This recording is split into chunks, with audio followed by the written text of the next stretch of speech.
Mike Coding University, training humans to train themselves. Today I want to talk about the certainty response, okay, often known as fear or confidence, okay, um, and it comes from what is often referred to as the peak end principle.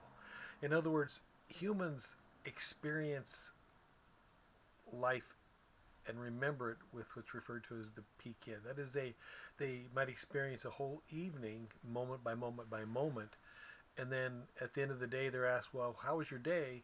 And they remember the peak or the end. So if you have a bad peak or a bad end or a combination of both, you tend to have an avoidance possible response to that. If you have a great peak or a great end to it, you might have a positive or attractive response to it, a confidence response to it.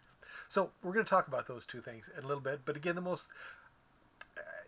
the reason we're talking about this is because Alan Carr in his book, The Easy Way to Stop Smoking, he takes him into 40 plus situations. Basically, this is the level 2 where people start to see themselves becoming non-smokers, okay, while they're smoking, right? Still, okay, all right. Now, Alan Carr said that his biggest challenge was fear, because one of the things that he has to get them to do is for them to see themselves in these situations.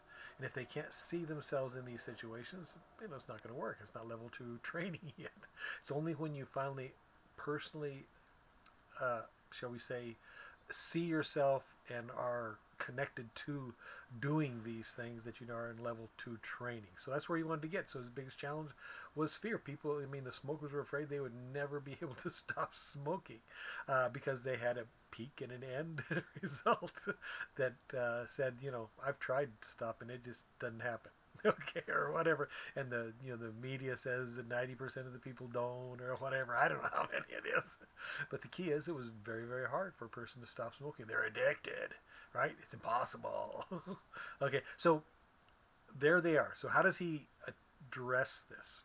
Well, first let's give some examples. So first of all, there's both the negative, the fear response, then also the confidence. For instance, like when my wife and I were out looking at used homes, we got excited. We were confident we could turn this dump of a home into of a house, shall we say, into a warm, loving home that we would feel proud of and comfortable with, that look good. Okay, because I had some construction tools, techniques, tools, and things like that, and she had some skills in design and ideas and what it takes to make a family and a home, etc., like that. So we had confidence. Okay, now this both of these, either the fear or the confidence, can come from just people of authority telling people how it is. Okay, so that's why the news media has been so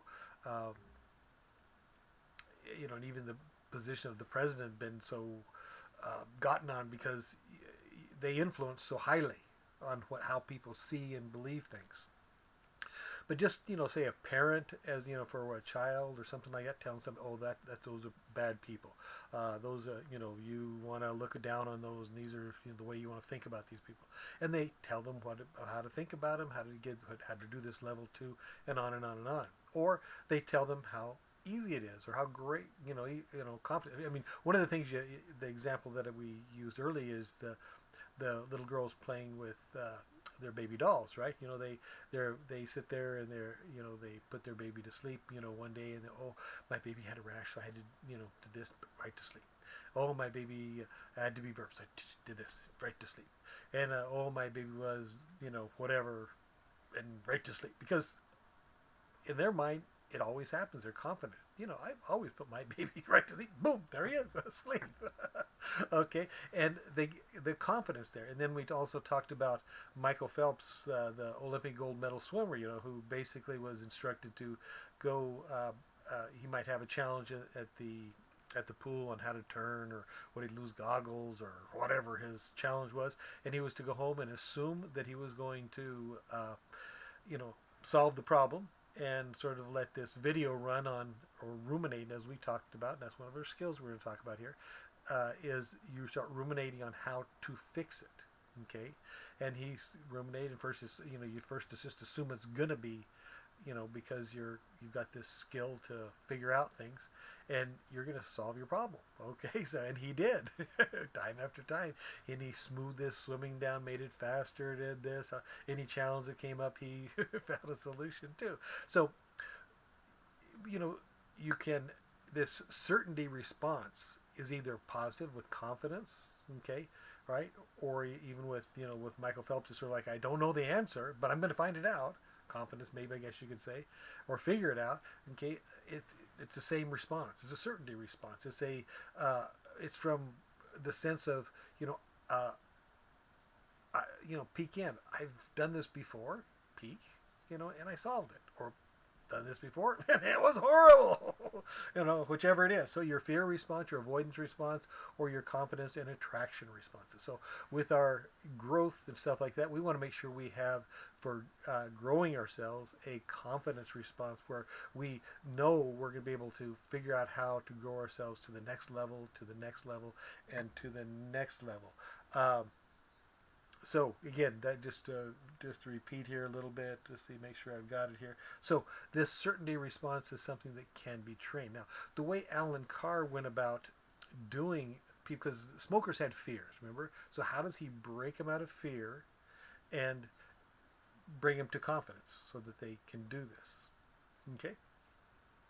Well, it's sort of like if a cat sort of has been running over a stove to get to its food all the time, and he's always does it because his food's put down when the stove's cold, okay, no big deal.